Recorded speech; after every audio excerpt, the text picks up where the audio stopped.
let's talk about Halo Campaign Evolved. And I wanted to pull this up. This is courtesy of SteamDB here. Right now, over on Steam, there are just about 9,000 people playing it. You'll notice developer Halo Studios, Xbox Game Studios, the publisher over here. But you may notice one thing that may not have been tagged on the original Halo series when you look at the tags here.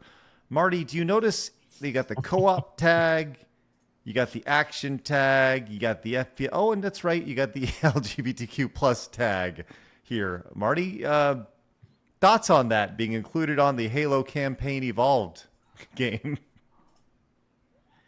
Yeah, I have no idea why. I don't even know what that tag means. Does it mean, what does it mean? What's it supposed to? What does it indicate to somebody who would care about that tag? What does it mean? Is it safe for them? Is it? What it really means is because the tags on Steam are voted on by the Steam users, so that's basically a warning sign from the others users that there's gonna be dumb progressive content in this video game. Avoid.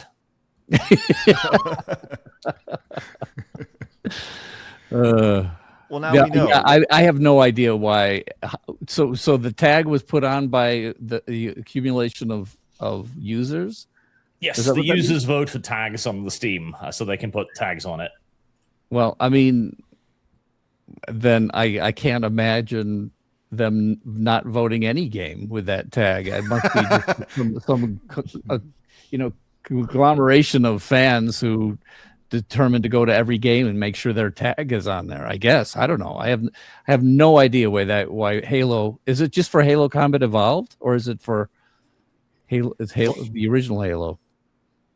Just for that. The newest one, this Campaign Evolved. Oh, one. Okay, Campaign. That's what I meant. Yes. Campaign Marty, Evolved. quick question: when y'all were in the old idea room and you're pitching like, man, what game do we want to come up with that could really get that LGBTQ demographic?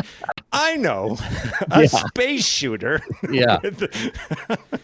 So ridiculous.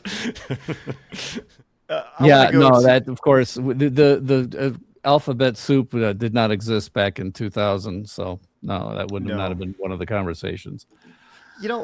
Actually, I'm curious about that. What did that's been the big push the last few years. Really started in 2012, 2013. The idea of diversity in the workplace, and specifically video games with Anita Sarkeesian and all that stuff.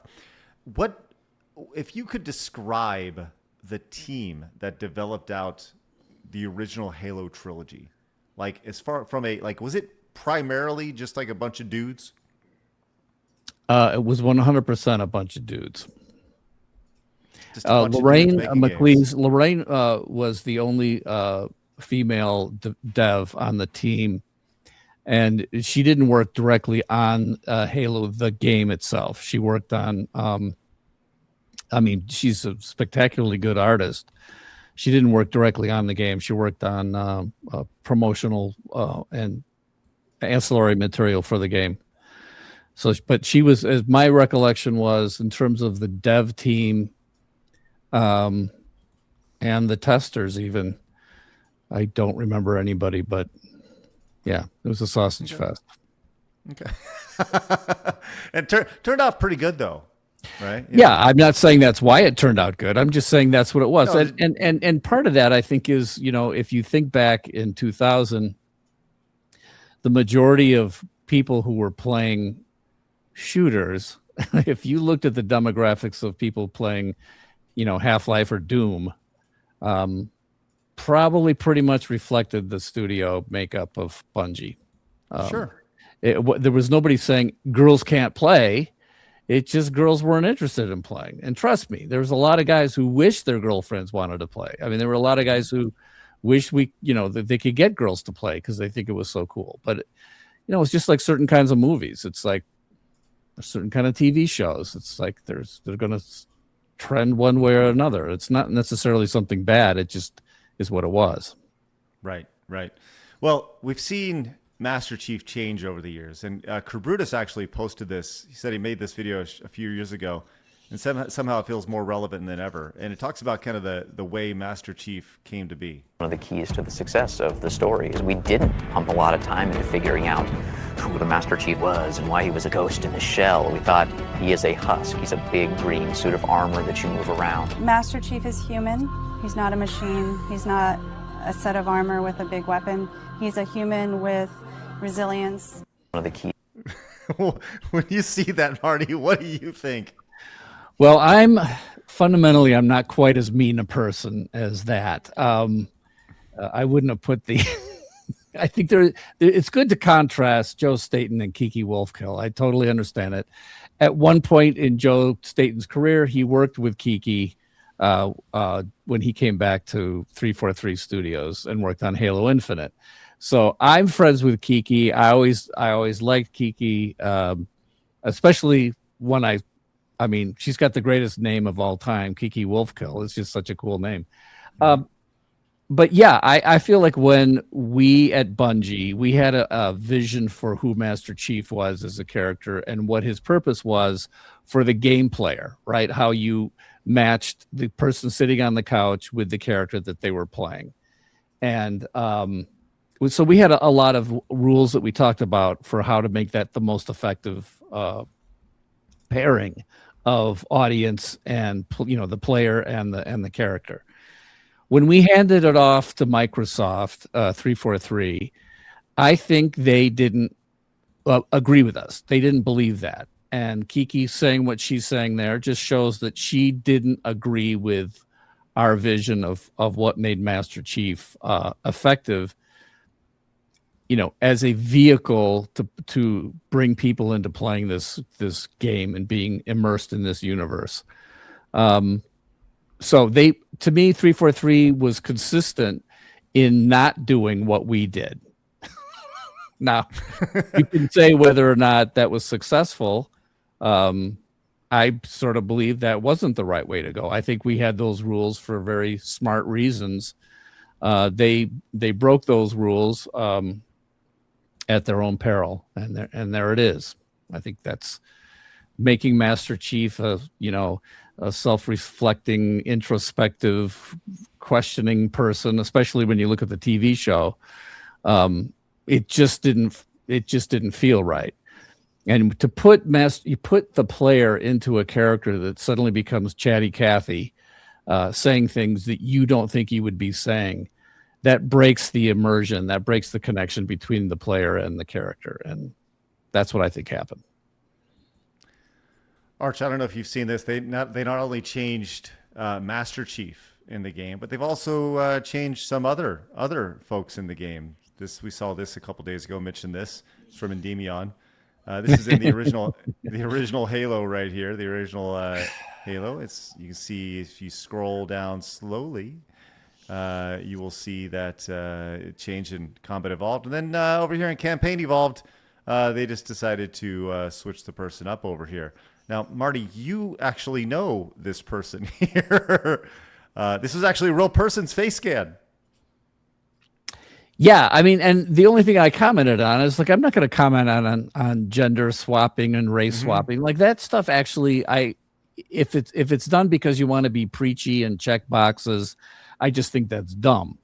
But the truth is, the reason that guy looks like that is because we thought it would be fun to scan the faces of some of the people who worked on the game and put them in the game sort of as it wasn't his face, trust me. He wasn't even around for Halo 1, just for the record. He didn't touch Halo 1. But yeah, that's Matt Segura. He's one of the longtime programmers at Bungie. He was my audio programmer, and I have fond and also frustrating memories of working with Matt. And he probably has the same sort of memories of me. It was a lot of intense fun and interesting creative time to work on that game and work with different people. But it was always fun in hindsight when you go back to play the game to see, oh, there's Marcus's face, there's Matt's face, there's, Joe's face or whatever. Like there were different faces that were in the game, and it was sort of an homage. We would use some of the names like McLeese and Segura was a name. We lost Sigur, I think is a line from one of the trailers. So it was just a way of bringing, the people who made the game into the game, and only those of us who made the game would know that stuff. So Right. it's like the Easter eggs we put in. I have a feeling some of the Easter eggs are not in there. I don't know. I have no idea what they did, but it's obvious to me that nobody from 343 called anybody from the original team to ask them opinions or to give advice or even inform us anything about what they were doing or thinking. And I don't know. I don't know what the point of that is. I don't know why be so, I don't want to say disrespectful, but just paying no attention to the original creators. It makes no sense to me. How does that make you feel when you see kind of some of the things that they've done, the changes that they've made? This from Niles over here. He said, Niles has been very vocal about this. Says the Halo devs have apparently decided that the majority of Marines should now be women. I'm fine with occasionally seeing a woman Marine, whatever, but we're starting to enter clown world territory here. That seems very counterintuitive to the original premise of Halo. Yeah, I mean, it just doesn't make sense to me. I don't know. I haven't played the game. I have no idea if I ever will play campaign involved. I believe they put the original credits back in, and I think they've even credited me in another place, which might even be part of my lawsuit settlement. So I don't know. I'm not really 100% convinced that they have followed the letter of the settlement that I had with them, but that's another story. But it makes me just feel like, well, we made our decisions based on what we thought was cool at the time, and we had to struggle to get 5 different Marine faces and 5 different Marine characters, and they were all guys. We had 2 sergeants, we had 5 Marines, and that's who your friendly AI who played with you on Halo 1, that's who you had. There were no female AI Marines. Part of it was because we were like, do we want to see, women get blown up and infected by flood? And we just sort of felt icky, right? We didn't want that. We felt bad about that. We didn't want to have, players doing weird things and, laughing like Beavis and Butthead because they could do weird things to the female Marines. Now we changed that with Halo 2. We brought in female Marines in Halo 2. And I think it worked out really well. In Halo 1, we had, for some reason, we had this reason where all the dropship pilots would be women. Why we decided that, I have no idea. Fohammer was a black woman actress who I thought was great. Tanya Pettifor Waits or something. I forget her name. And so I haven't played this game, so I don't know if they show a Fohammer pilot. We never showed her in the game. We just heard her voice in the original game. So I don't know if they've changed any of the cutscenes to see her. So I don't, it just feels forced, like they're checking boxes. And I think that's what Niles is responding to, the idea that okay, they're doing this to preach to us and show how woke they can be. And it's such a small thing. Why do that? We already had black characters and black actors and female actresses, and we had, in my opinion, it was natural storytelling that said, here's the way the cast should be. We weren't making it so we were already diverse. So I don't get. We weren't being diverse for the sake of diversity. We were diverse because that was the story we were telling. So I don't know. I don't know why they had to so obviously change these things. It makes no sense to me. If I worked on the original team, I would not care about any of these changes, because there isn't a single person on Earth that went, jeepers, that Halo 4 really nailed Halo. And then moving forward, no one has said, thank God it's finally in the direction we all hoped for. Yeah, it's a very clear, different direction. You feel it, you can see it. Everything from the controls to the story to the dialogue to everything we just mentioned here, it's a very different, tonally different experience. And I think everyone thinks back fondly of that original 3 and then ODST and Reach and all that other stuff, whereas the other ones just kind of keeps going down to the ground, you know?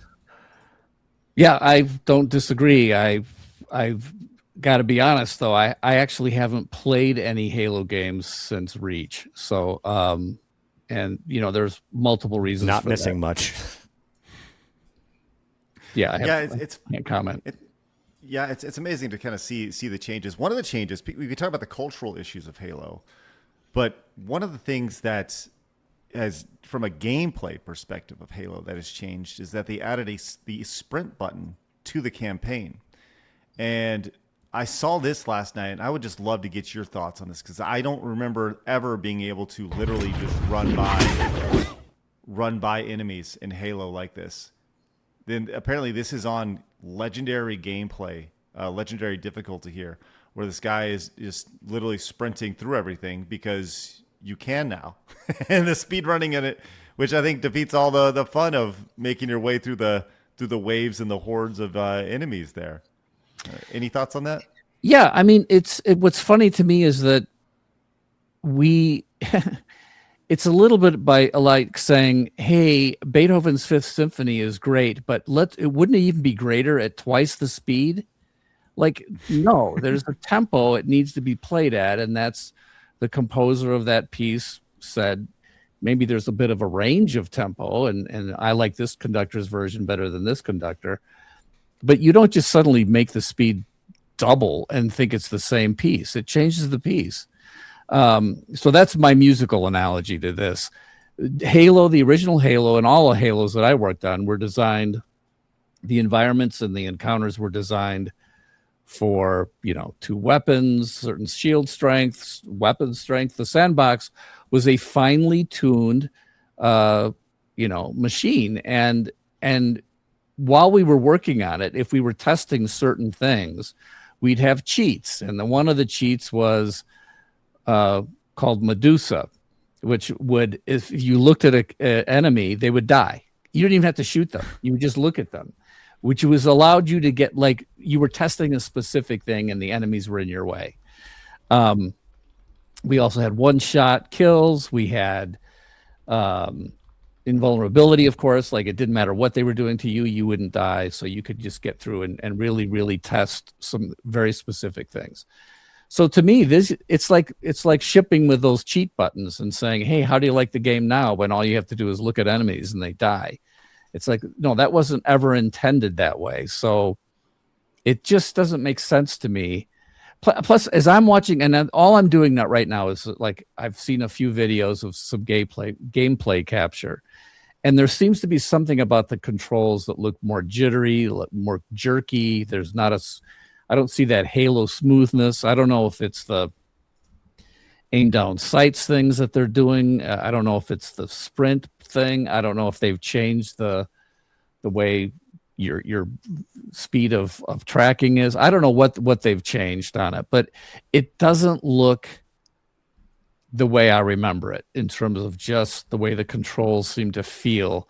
If you look at gameplay capture footage from Halo, the original Halo on the original Xbox, and then you look at some of this new stuff, it's actually hard. I found that it was actually hard to watch some of these new videos because it just seems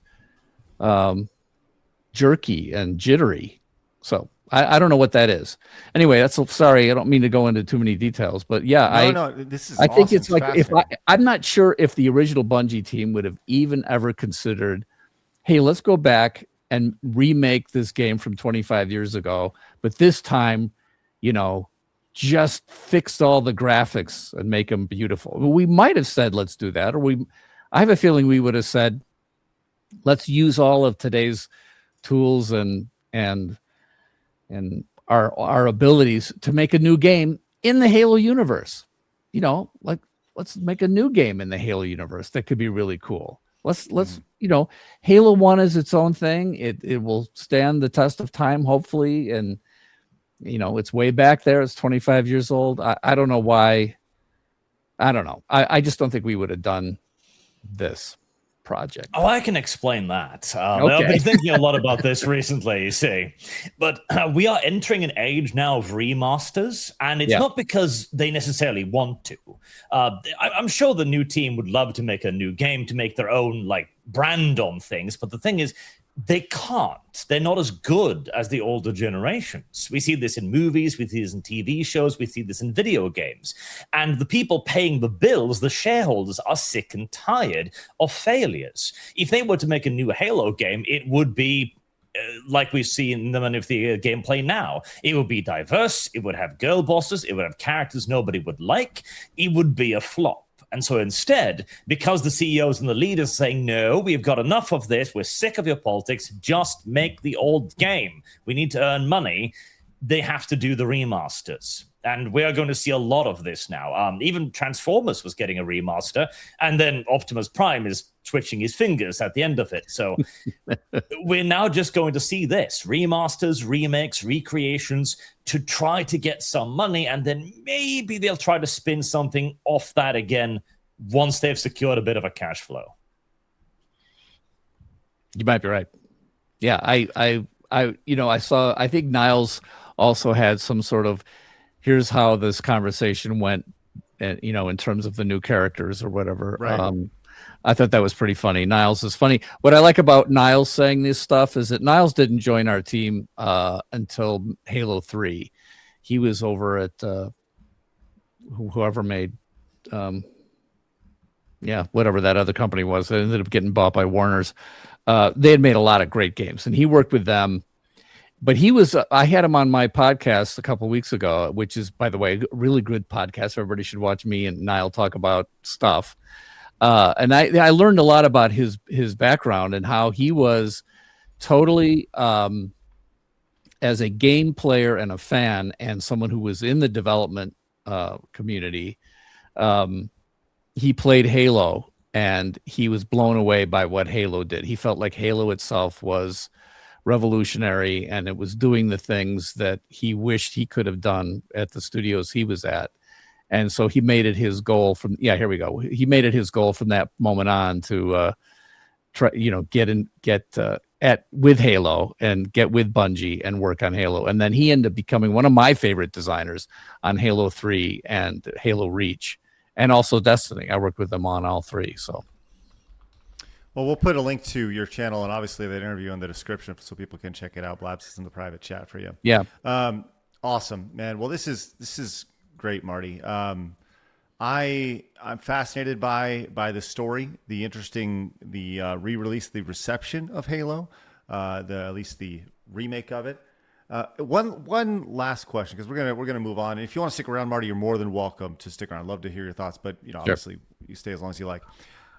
When something like this is re-released, as someone who crafted the theme of Halo, and the music is included, the first thing I wonder is Marty seeing residuals from the music that he created still 25 years later?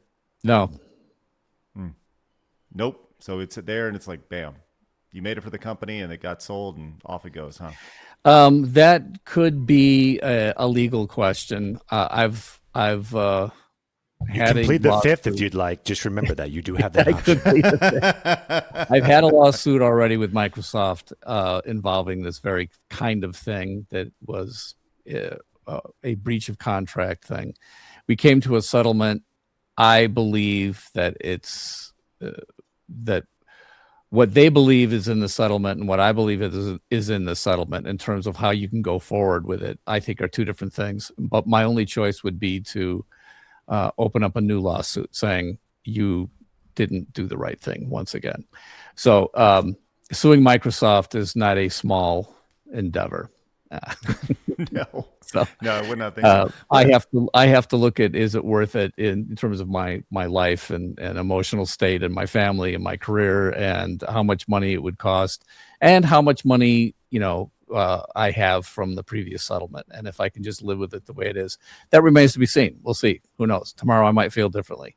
That's one thing. The other thing I would say is, and this is something that I think is really interesting, we made some very definite decisions about how we thought it was the right way to make Halo games. And in-engine cinematics was a really important aesthetic choice that we made rather than pre-rendered cinematics, which meant so we were able to take the audio, the music, and all these elements into a cinematic seamlessly. So we could go in and out of cinematics without breaking any timing. There was no fade out. Sometimes we'd flash to white. We would do things aesthetically. Sometimes we would have moments that were inside the game that were in-engine sort of cinematics, like turning on the light bridge. But we didn't go as though it was a cinematic. We made it like it was happening in real time, because it was. But we took camera control away so we could make a more dramatic moment out of it. Along with that, I was the one who cast the actors. I was the one who directed the actors. I was the one who chose the takes. I was the one who was in charge of the final mix of how music, sound effects, and acting went through the entire game, from the opening screens to the cinematics to the gameplay, to the loading screen, you name it. That mix was the mix that I thought was aesthetically the best mix you could have. As I see some of these new things side by side comparison, and I'm like, well, they're using some of the elements. They've got new voice performances, and they've got a brand new mix, and they're also doing pre-rendered cinematics. It's like none of that represents the aesthetic choices that those of us on the original development team chose. And so if people say, well, this feels flat, or this feels, why does Cortana's voice, why does her attitude seem different? Like, well, yeah, that's the problem. You've changed those things, and you have different people in charge of those things. So it's just like, as soon as I watch some of these comparisons or some of these cinematics or some of these gameplay moments, I'm like, oh yeah, they changed it. They made different decisions that I wouldn't have agreed with if I was there, but they didn't ask me to be there. Right. Well, this goes back to the idea of, this totally goes back to something we've talked about many times on the channel, where people have gone in, they say, man, I can't wait for retro games to make this, or I can't wait for, insert company here. In reality, those companies, they've turned over. There's a new set of people, and the people who developed those games that you loved before, they're gone.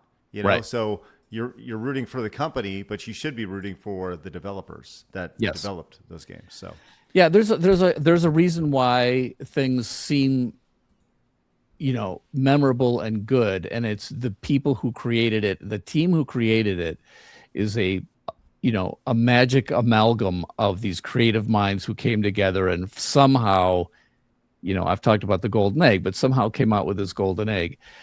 It's not the golden egg you should pay attention to. It's that team that you should pay attention to. If you're nice to the goose that lays the golden egg, you'll get more golden eggs.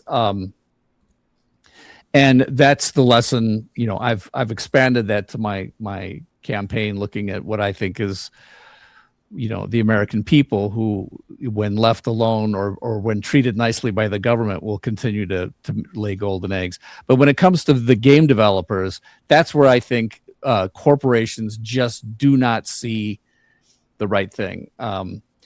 They only look at the golden egg and how can we get more golden eggs? Let's just copy the golden egg, rather than let's keep that team that made this and be nice to them and see what they want to make. And they've never learned that lesson. No corporation seems to learn that lesson, and it's a shame.